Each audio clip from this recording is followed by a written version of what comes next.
ñu ngi rek ñëw di nuyu suñu mbokk internet yi di leen jaajëfal yéen ñëpp rek feesal dëgg xam naa ne tamit maanaam namm ngeen ma waaye man tamit namm naa leen di leen jaajëfal yéen ñëpp gëj naa dugg nag si commentaire yi xanaa rek di jéggulu di wax ni liggéey bi la rek comme dañu nekk si réew mi nga xamante ni ne réewu dictateur la réew mu nga xamante ni ne dafa am benn waaj yoo xam ne kenn xamul fan la fàqee ko nekk ab manipulateur ab psychopathe ab malade mental kenn xamul nag fu mu fàqee ko ne yow yaay day def politique ñu yaakaar rek ne politique xanaa du dara lu bon du dara lu ñaaw parce que depuis bi yàlla sa say àdduna ba léegi mais lépp rek politique la lépp politique la boo yoree sa soxna yaa ngi politique ak moom mi ngi politique ak yow parce que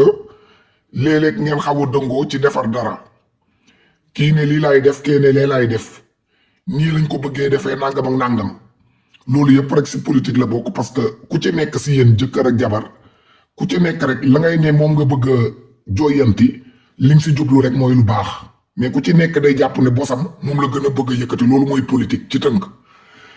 waaye xam ngeen ne depuis at yi passé muy 2014 ñu am fi benn waay boo xamante ni ne mu ne day ñëw politique ku ci mel ni comme man parce que moom dafa fekk man may xeex dafa fekk man may xeex Macky Sall foofu noonu ci biir Sénégal mu ñëw mu dégg ay waxam comme ndaw la ni man mooma mag mais ndaw la rek ni man ma ne xaaral kii de am naa yaakaar ci moom ndax discours ya mu daan tenir discours am yooyu nag naxuma man rek man xale de waaye ay màgget sax nax na leen ay mag laa wax discours ya mu doon def ay mag nax na sax ay mag mais looy gis ci àddina maanaam fen ci boppam fen dafa gaaw mën na yàgg nag mën na jël ay siècle mais gis nga dëgg day yéex te day metti ka ko koy wax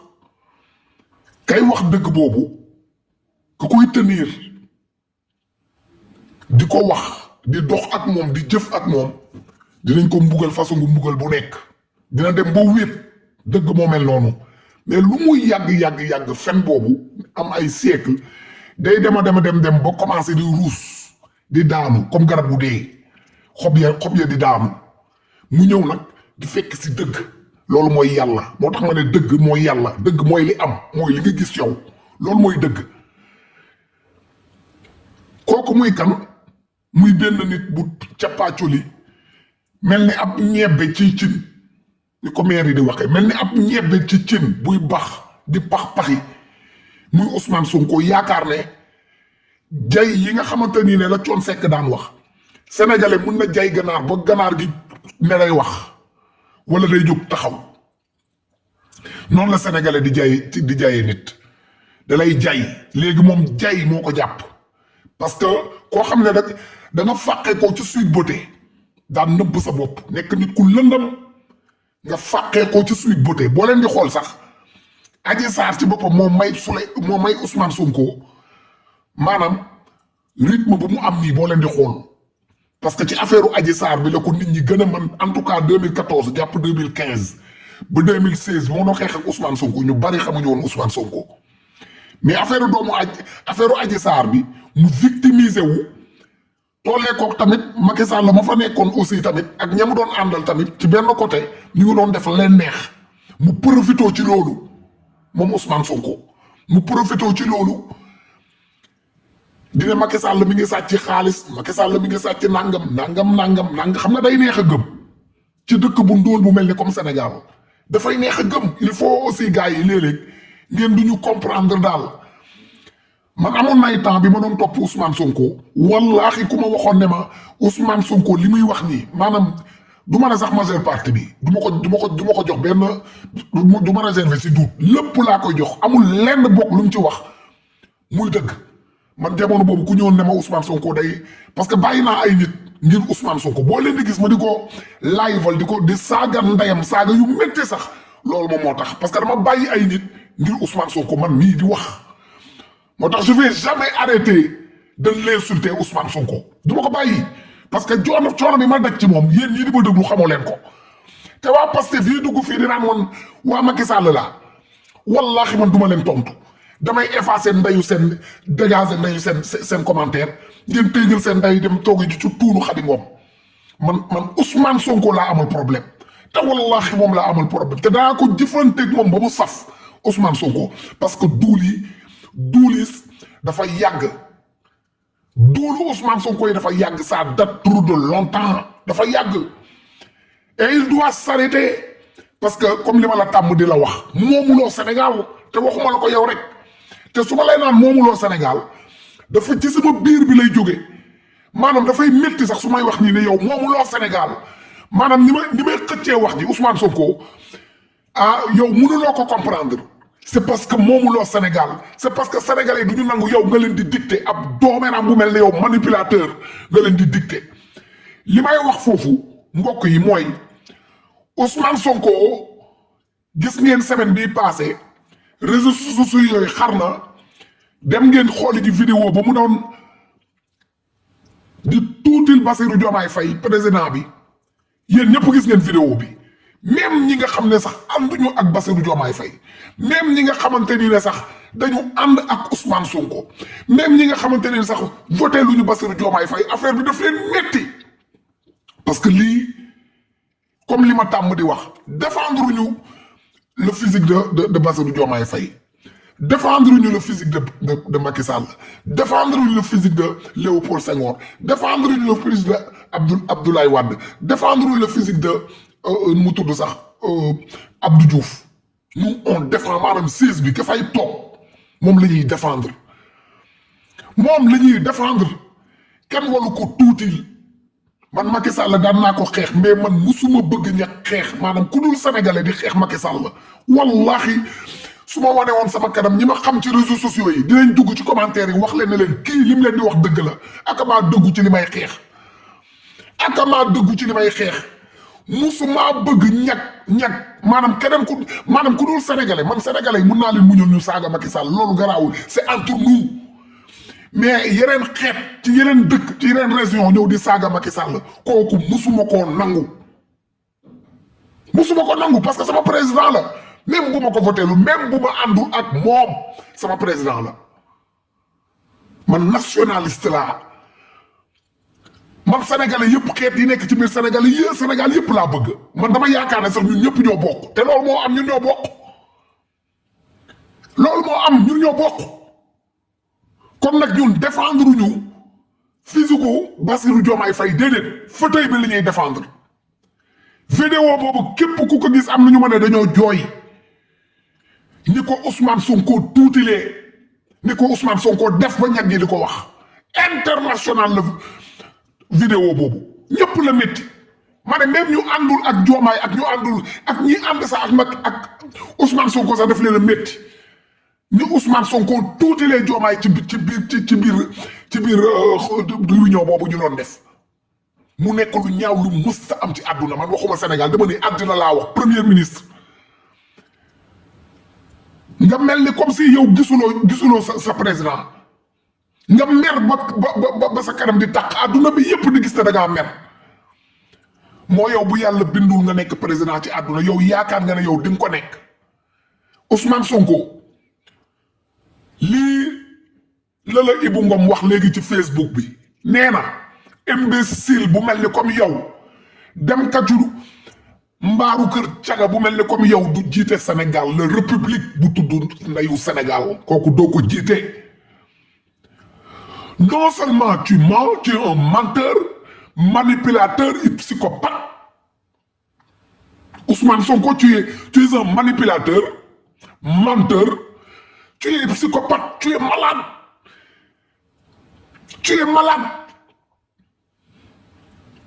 Ousmane Sonko, tu ne peux pas diriger le Sénégal. Tu es malade, tu es un manipulateur, tu es un psychopathe. Et tu fréquentais les lieux de débauche. Tu ne peux pas nous gouverner.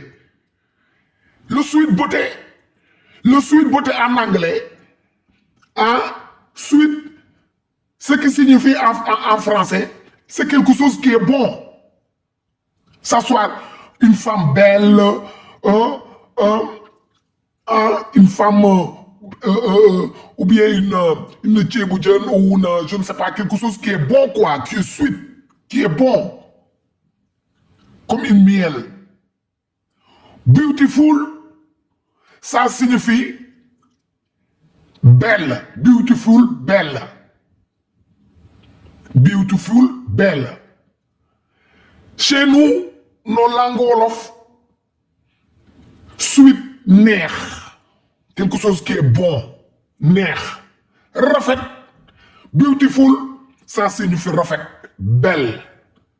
Quel docteur dans ce monde-là que tu disais que tu as manipulé les Sénégalais, tu les as mélangés, mélangés avec le président qui était là-bas. Il s'appelait Macky Sall.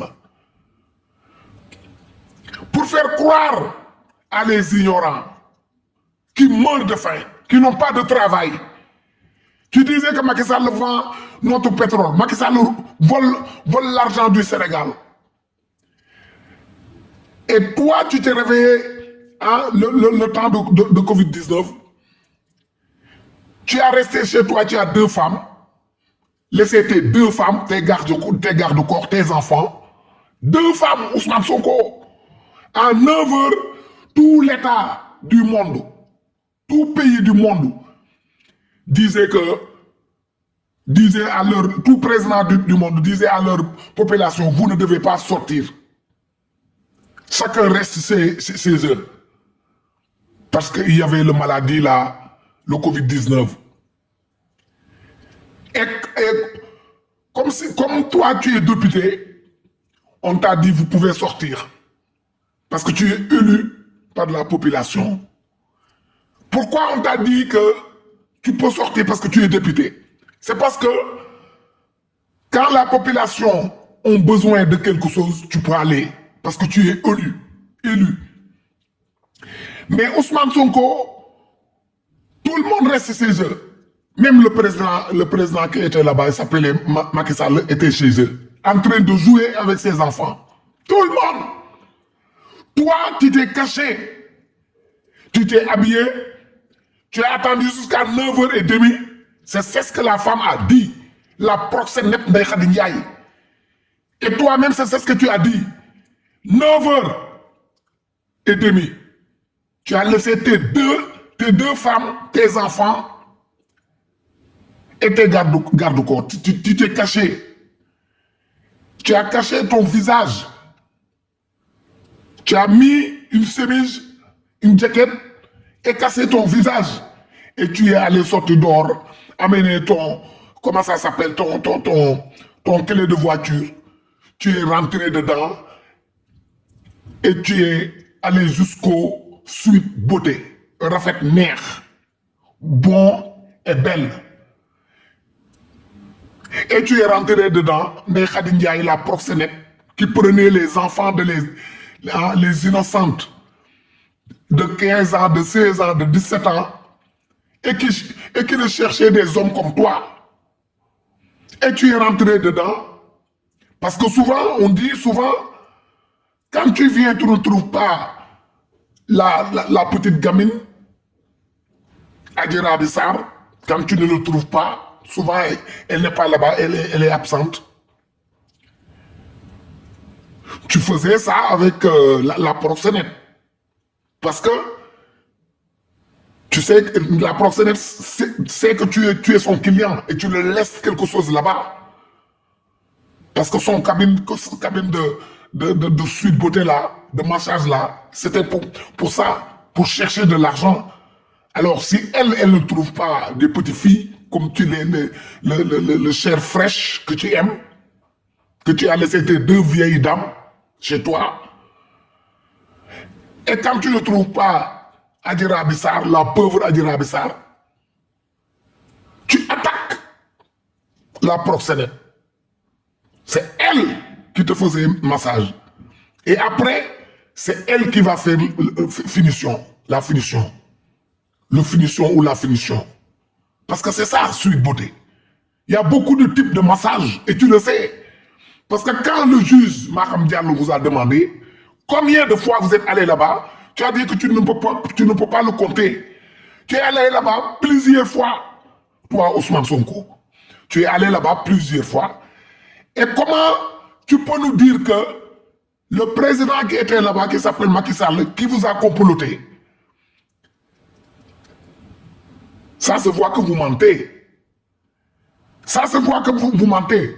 Raison pour laquelle Ousmane Sonko, quand la pauvre jeune fille, Adjira Abissar, qui n'a pas de mère, que tu as profité de Adjissar, toi, avec la proxénète, t'as porté plainte, tu ne voulais pas aller. C'est pour cela que tu as tué plus de 60 et quelques enfants. Quand on te dit, viens répondre le juge, Adjissar, elle va. Mais toi, tu ne viens pas. Tu sors, tu fais tes lives, tu appelles l'insurrection, ça s'appelle. Tu dis les enfants de les pauvres, sortez, protégez-moi. C'est Macky Sall avec les juges, avec les ministres qui m'ont comploté. Sortez, vous protégez le projet. Quel projet? Mon cul. Sortez pour me protéger moi-même. C'est ce que tu devais dire. Pas le projet. Parce qu'il n'y a pas de... Tu n'as jamais eu projet, Ousmane Sonko. Le projet, c'est toi-même. Tu ne sais rien sur l'administration. Tu ne sais rien. Tu n'as jamais gouverné. Tu ne sais pas qu'est-ce que ça veut dire État. Je te l'ai dit. Tu es un simple manipulateur. Tu es un pathétique. Tu es malade, Ousmane Sonko. Tu n'as jamais voyagé. Tu n'as jamais été ministre. C'est ça, tu as laissé tes enfants, Mohamed Sonko et l'autre, qui ont eu 22 ans, 23 ans, 18 ans. Tu as gardé bien tes enfants, tu as bien protégé tes enfants. Et là, tu appelles les enfants de les autres pour qu'ils viennent faire face à les policiers et Macky Sall. Alors, tout ça là, Ousmane Sonko, maintenant, Bassirou Diomaye Diakhar Faye, ton ami, il est président maintenant. Et c'est les Sénégalais qui ont voté président Bassirou Diomaye Faye. C'est pas toi. C'est pas toi. C'est pas aussi à cause de toi. Parce que n'oublie pas que le parti Pastef, c'est pas toi qui l'as créé. C'est Bassirou Diomaye Diakhar Faye qui a créé ce parti. L'idée vient de lui. De Bassirou Diomaye Diakhar Faye, l'actuel président du Sénégal. Et c'est lui qui a donné le nom de Pastef. Quand il créait ce parti, Bassirou Diomaye Faye, avec ses amis, tu n'étais pas au courant, Ousmane Sonko, tu n'étais pas au courant. Quand ils ont fait tout, ils ont mis tout en place, parlé. Et c'est ça que le président Diomaye est venu dans ton bureau. Parce que vous travaillez ensemble. Il t'a dit, nous, on a mis on veut faire politique. Maintenant, on voulait que tu viennes diriger le parti Pastef. Et toi, le début, tu disais que non, tu ne veux pas. Parce que tu l'as dit toi-même, devant tous les Sénégalais. Quand le président Diomaye t'a proposé, tu ne voulais pas. Mais avec le temps, tu l'as dit, et lui-même, il t'a forcé. Il t'a dit non, viens. Parce que les amis de Diomaye, ils voulaient que Diomaye est devant, dirige le parti. Mais Diomaye dit que non. Je suis quelqu'un que je ne parle pas beaucoup. Et il est venu te voir. Toi, tu as dit niet. Et lui, il t'a forcé. Il t'a dit non. Lui, il t'a forcé. Et ça, c'est ça. Tu as dit oui, d'accord, je vais voir. Quand tu es revenu voir Diomaye, tu as dit oui, tu acceptes. Alors, aujourd'hui, Diomaye est élu. Mais dans ta tête, Ousmane Sonko, tu penses que c'est toi le dieu de Diomaye. Diomaye, il n'est pas le président. C'est pour cela que tu ne l'as pas respecté, tu ne le respectes pas. Ce qui n'est pas normal. Tu dois respecter Bassirou Diomaye Faye. Même si c'était ton fils, il est le président de la République. Nous, on ne défend pas la personne de Bassirou Diomaye Diakhar Faye. les autres présidents qu'ils ont pris là, ou bien les autres présidents qui vont venir demain. Nous, on défend notre République. Notre République, il a un chef qui s'appelle le président de la République. Il peut être aujourd'hui Bassirou Diomaye Diakhar Faye. Il peut être aussi demain Tahirou Sarr. Il peut être Barthélémy Diaz. Il peut être une autre personne. Pape Malick Ndour. Je ne sais pas. Nous, c'est ce qu'on défend, Ousmane Sonko. Mais qu'est-ce que tu as fait? Tu diabolises le président de la République. Tu le parles mal avec tes chiens là. Tu veux le faire comme tu faisais le président Macky Sall. Prendre le président comme tu faisais le président Macky Sall, tu l'accusais de complot. Hein? Tu l'accusais qu'il a volé, qu'il est ça, jusqu'à la majeure partie des Sénégalais le détestent, le président Macky Sall. Moi, en premier, j'ai insulté le président Macky Sall dans les réseaux sociaux. J'ai tout fait le président Macky Sall. Et c'est maintenant que je me suis rendu compte que c'est toi le diable, Ousmane Sonko. C'est toi qui es mauvais. Je ne dis pas que le président Macky Sall est parfait. Non, je ne dis pas ça. Il a fait des choses bien. Il a fait aussi des choses mal. Comme toi, comme moi, comme tous les êtres humains. Nous ne sommes pas parfaits. Parfois, moi-même, là où je travaille bien. Parfois, non. C'est parce que c'est comme ça la vie. C'est comme ça la vie. Mais maintenant, tu veux prendre le président Diomaye et le faire la même chose comme tu as fait le président sortant de Macky Sall. Et on ne va pas l'accepter. On ne va pas l'accepter, Ousmane Sonko. Nous sommes des fils de Ndiaye Ndiaye. Des fils de Boursine Koumando Fendouf. Ah, les fils de Alicute Diatta. Et les fils de Nder. On ne va pas l'accepter. Li ma bëgg a wax Ousmane Sonko gis ngeen vidéo boobu yéen ñëpp mu métti leen ku ànd nee naa ku ànd ak Diomaye ak ku àndul ak Diomaye même ñi ànd ak Ousmane Sonko sax vidéo boobu métti na leen léegi fu mu nekk nii def nañu mercredi bi passé conseil des ministres tegu fa tànkam ñëwul bërki démba Aïda Mbodj mooy meeru safara boobu nga xamante ni ne balaa Léopold di juddu sax la nekkoon ci état ñëw ànd ak Léopold Sédar Senghor ci état ñëw ànd ak Abdou Diouf ci état ñëw ànd ak Ablaye Wade ci état ñëw ànd ak Macky Sall ci état tey mi ngi ci sëtaatam di Diomaye ak Ousmane Sonko moom nag moo toog démb di fenalati Ousmane Sonko mu ne Ousmane Sonko dafa feebar moomu maire bu màgget bu ñàkk ndeyu fayda boobu maire bu ñàkk fayda yow nitu safara dëgg nga maire bi yow yaa bon yow yaa yàq suñu république yow yaa bon maire Aïda Mbodj yow yaa mën a fen yaa bon yow yaa mën a yàq askan yow màgget bu toll ni yow yaa gën a bon Ousmane Sonko yow yaa gën a bon Ousmane Sonko maire yow yaay nitu safara yow Léopold mi ngi lay xaar ci fa mu tëdd te di nga ko fekk ji nag yow yaa mën a yàq république yow bi nga nekkee ci état boobu fekk ndeyu Ousmane Sonko sax ak bàyyam juddooguñu maire Aïda Mbodj yow musuma wax ci yow c'est la première fois may wax si yow maire bu bon nga yow nitu safara dëgg nga yow dee ñàkk dee mooy tax ba doo dugg safara yow yaa bon maire yow yaay imbécile maire yow yaay caga bu bon yow yaay politicien caga yow yaay yàq Sénégal yow bokk nga ci ñi yàq ndeyu Sénégal yow maire yow yaay nitu safara maire yow yaa bon maire yow sa dundu dee moo ko gën yow baaxuloo yow baaxuloo ci benn askan yow sa yaram du daw nga xam ne Ousmane Sonko dafay fenkat la nga xam ko bu baax sax nga xam ne kii psychopathe la, il est malade mental, c'est un manipulateur, populisme xamul caapan ndayam xamu ko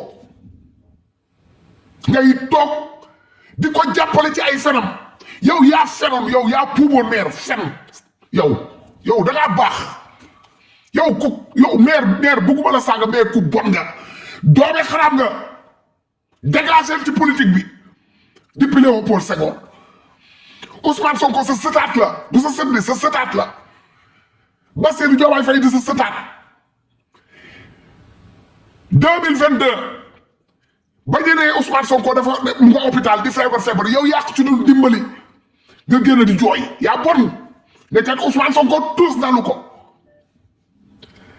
dërëm dalul Ousmane Sonko moo ñu gën a wér ñun Sénégalais yépp nga génn di jàppale ak mu leer la ne kii day yàq république du Sénégal te nga nekkoon ak Senghor nekkoon ak Abdou Diouf ñëw nekk ak Abdoulaye Wade Macky Sall jàll tey yow yaa ngi nekk ak Diomaye yow yaa bon maire nga war a nga xam état war a gis luy yàq état wu Sénégal nga taxaw war koo xeexuloo ko nga fekk bandi bu toll ni Ousmane Sonko nga koy jàppale ci ay fenam ngay nax sénégalais yi yaa toogaat démb nga ne Ousmane Sonko dafa feebar maire yow yaa bon yaay kaccoor yaay caga bu bon yaay caga politique yaay doomeraam yow yaay imbécile yow yaay yàq société Sénégal ak ñi mel ni yow paa yu doomeraam yu mel ni yow ak meeru caga yu mel ni yow doomeraam yi